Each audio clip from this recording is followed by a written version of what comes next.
So today we are going to discuss about the pipe materials and what are the types of pipes which we are going to use to convey the water from one place to another place. Here we require the pipes to convey the water from the sources to the treatment plant in the distribution system, and also while supplying from the treatment plant to the distribution end we require the pipe. Okay, so the pipes are also called circular conduits, and here the water is flow under pressure. Okay, so while selecting the pipe material, we have to consider that the pipe material and pipe fixtures should withstand the pressures, that is stresses due to internal pressure, vacuum pressure, etc. Okay, so these are the things which we have to consider while selecting the pipe material.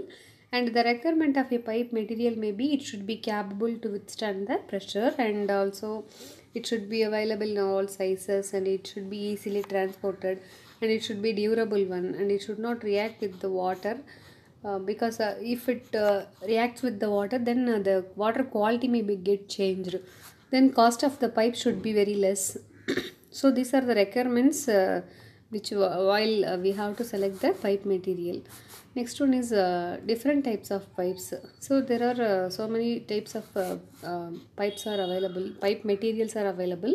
And first one is cast iron pipes. Cast iron pipes, wrought iron pipes, steel pipes, concrete pipes. So these are the various types of material which we are using for the pipes. So normally the cast iron, wrought iron, steel iron pipes are cost is moderate one. Okay, but the pipes are very easy to join, and these pipes are not subject to corrosion. They are also very strong and durable. But the pipes are the breakage of the pipes are very high, and it is very difficult to use in the higher pressure also. Okay, so that's what the breakage will happen. So the pipes are not used for pressure greater than 0.7 Newton per meter square, sorry, millimeter square, and the pipes are very heavier and uneconomical one. And then the cement and cast iron pipes are normally used for the conveyance of water in the distribution system. Then copper and lead pipes normally used for hot connections. That is the because the material should withstand the temperature. Okay, so they are capable in withstanding the temperature. So for hot water connections, that is the pipes which is used for connection from geyser to the in house connections, we are using the lead pipes. Then wooden pipes are normally used in the hill areas. So these are the types of pipes which you are using. Next one is hydraulic design. Hydraulic design is nothing but the design of water supply. Water supply, in the water supply system, we need to find out the diameter of the pipe which we are going to use. Okay, so for that we know the quantity of the water which we are going to supply for the town. Okay, after deriving the quantity which we are going to supply, we have to find out the diameter of the pipe which is used for conveyance of the water. So for that we need to because velocity is an important parameter while designing the system, because here the water is flowing under pressure. Okay, so here we are using the formulas, Hazen-Williams formula, Manning's formula, and Darcy-Weisbach's formula for to find out the velocity of the water which is available in the pipe. Here U or V, okay, is the notation which is used to denote the velocity of the pipe in terms of meter per second, and here C is the Hazen-Williams coefficient. Okay, so in the first formula, here C is the Hazen-Williams coefficient, and here in the RH, that is this is the radial hydraulic radius, and here also RH is the notation for the hydraulic radius, and here in the second formula N is the Manning's coefficient. Okay, so it's a overcome of the Hazen-Williams formula. These are the formulas which is used to calculate the velocity of water which is flowing under pressure. Next, the Darcy-Weisbach formula is used to calculate the head loss through the pipe. Next one is laying of water supply pipe. Okay, so by using the formula we have find out the diameter of the pipe. After that we are going to lay the pipe on site. Okay, so at that time we have to excavate the trenches, and then it is laid inside the trenches. It should be laid that is a 0.6 meter to 1 meter below the ground surface. Then it should be covering the length, that is we have to cover the trench with the earth after doing that thing. Okay, so next one is the pipes joints are to be tested for leakage. Okay, so before covering the trench, just we have to test for leakage and also pressure. There are two tests which we are going to conduct to test whether the pipe which is laid is will able to supply the water. Okay, first test is which is used to test the leakage, and here we used two manholes. Okay, so in between they just strike the water, and under pressure, that is just they close the walls in between the two manholes. Okay, so inside that the water is allowed to flow. So at that time, if there is any leakage, the water will come out of the leakage. Okay, so by this test we can find out the we can find the leakage. Okay, where the leak is there. Okay, so after rectifying it, again we will cover it. Okay, next one is the pressure test. So for pressure test, we have to flow, that it's allowed, the water is allowed to flow under pressure, and by means of the operating conditions, we have to find out the pressure of the piping mains.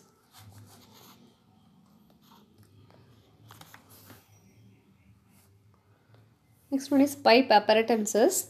Normally the pipe appurtenances which is used for the water distribution systems are sluice valve or gate valves, then air valves, reflex valves, relief valves, altitude valves, and score valves. So normally this is called as a sluice valve. Normally this is used to shut off the thing. Okay, that is to stop the water which is flowing. Okay, so normally which is called as gate valve in our house connections. Okay, so the gate valve, the purpose of providing the gate valve is to stop the flow. Next one is air relief valve. So sometimes the air try to accumulate in the some points. Okay, due to that is emptying of pipe, the water inside the pipe which interfere with the flow. Okay, so for that purpose we are provided with the air relief valve. So by using this valve, just we are taking out the accumulated air which is available inside the pumping main.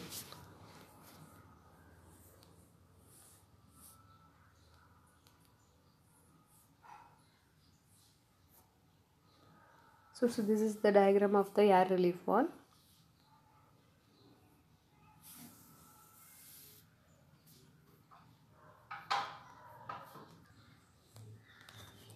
So next one is reflex valves. So these are the reflex valves which is used for it is an automatic device which is used to it is also called as non-return valves, which is used for allow the water to flow in only one direction. Okay, so to avoid the damages in the pump while switch offing the pump, so the water should not return to the pump. Okay, so for that purpose we have to provide it with the reflex valves. Next one is pressure relief valves. So this is called as pressure relief valves, normally which is fitted to relieve the pressure, that is to reduce the pressure inside the pipe wherever it is occur. Next one is next one is altitude valves. These are the valves which is mounted on the pipes or that is the stand pipes to whether when the tank is full, so automatically it stops the quantity of the water. Okay, so for that purpose we are using the altitude valves. Next one is score valves, so which is used for to score the, that is inside the pipe, that is so in the dead ends we are having inert materials. Okay, so to blow off that, to wash out that inert materials which is the sand material which is deposited inside the pipeline, we are using the score valves. So it's nothing but just we flushing out it with the water. Okay, to eradicate it. Okay, so for that we are using the score valves. So these are the types of valves which we are using in the water supply system. Next one is joints. So joint is nothing but the thing which is used to connect two pipes for its continuous usage, and there are so many types of joints are there, but we are having some important joints. First one is spike out and socket joint.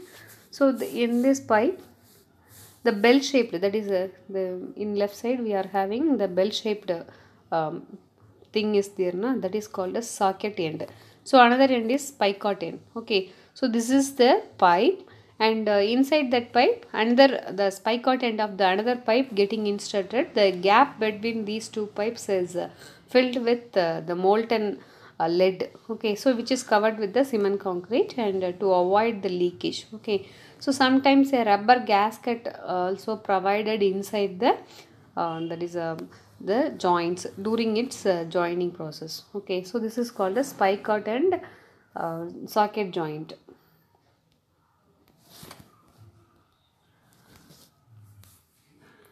Next one is butt weld joints. So this is the most common joints which is used for the commercial purposes, because this type of joints normally used for low cost materials, because the labor cost is very low. So for that we are using the butt weld joint. Next one is socket and joint that we have discussed. Next one is the expansion joints. Normally the expansion joint used in the pipe, which is where we are facing the thermal stresses. That is when the temperature increases, the sometimes the pipe material may get elongated. Okay, so in the thermal power station, and like the manufacturing processes. Okay, in some manufacturing processes we are having this type of issues. So at that time the pipe may get elongated, and when temperature reduces again it comes to its position. Okay, so for that we are using the expansion joint. Expansion joint is nothing but there is a alteration in the spike out and socket, and that is in the difference between these two is they provide an elastic rubber gasket inside the gap between the spike out and the socket joint. Okay, so after that the molten lead is provided. So there is a gap between these two, which is provided intentionally to allow the expansion of the pipe inside the gap.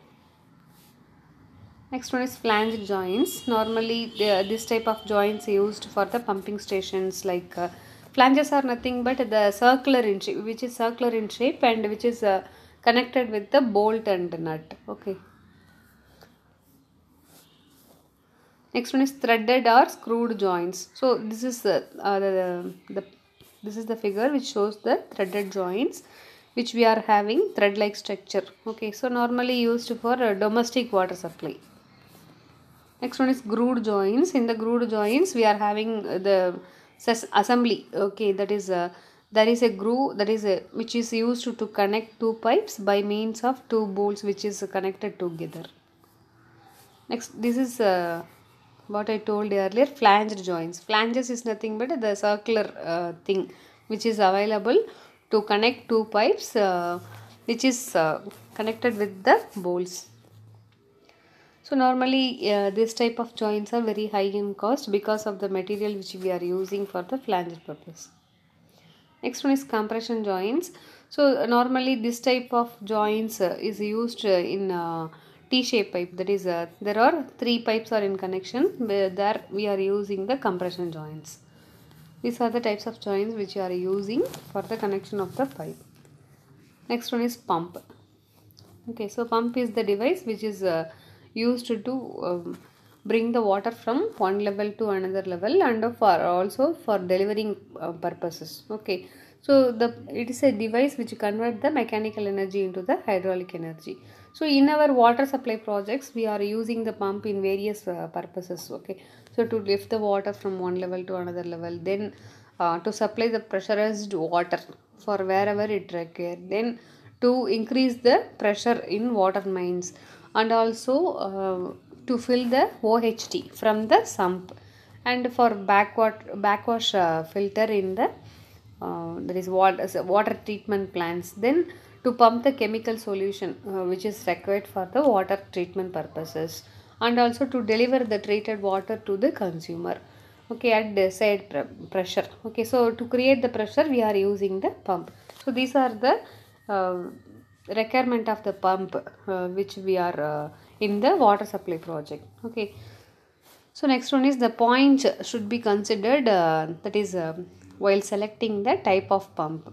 So we have to consider the capacity of the pump according to the capacity, that is according to the quantity of water which you are going to supply.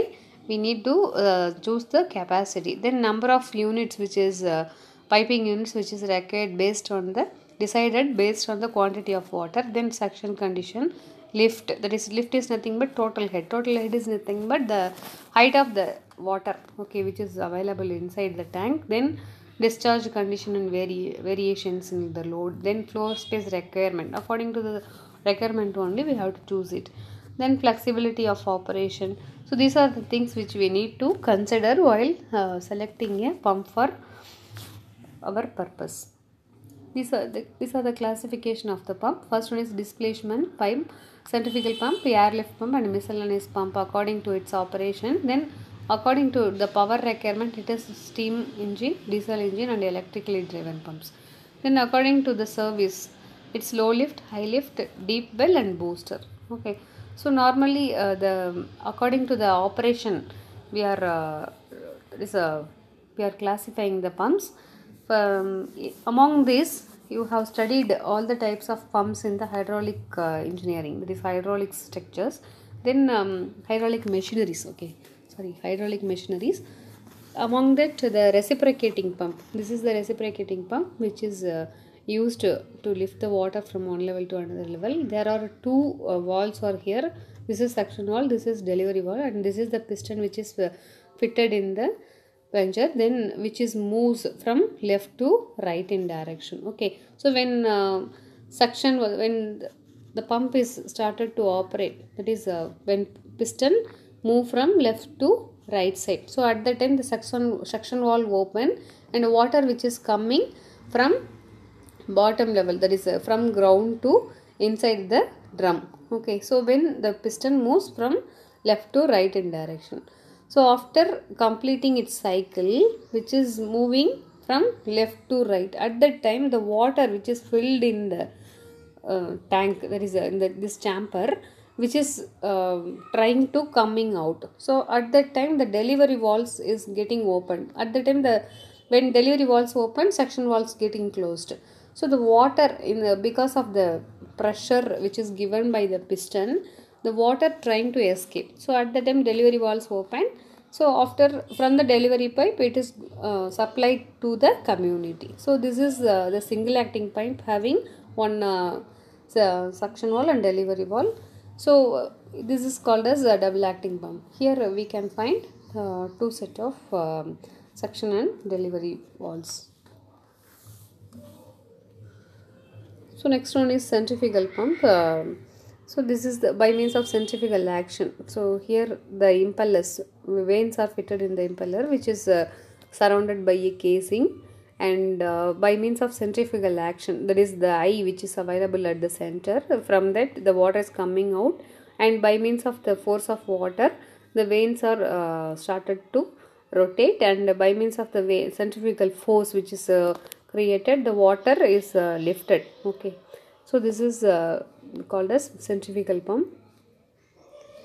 Next, capacity of the pump. So the capacity of pump which has been calculated by means of by using these formulas. First of all, work down of the pump, that is in horsepower of the pump is calculated by WH cube by H by 75. Here W is the specific weight of the water in terms of kg per meter cube, then Q is the discharge in terms of meter cube per second, then H is the total head.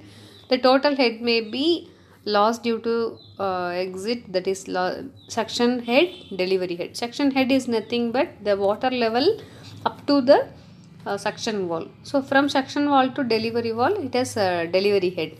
Then in addition to that we have to add the losses which is due to friction and head loss, etc. Okay. Next one is efficiency of the pipe, which has been calculated by this formula, and then the brake horsepower which is required by the record for the pump, that is of the pump, has been calculated by using this formula. Okay, so up to this the third unit is over.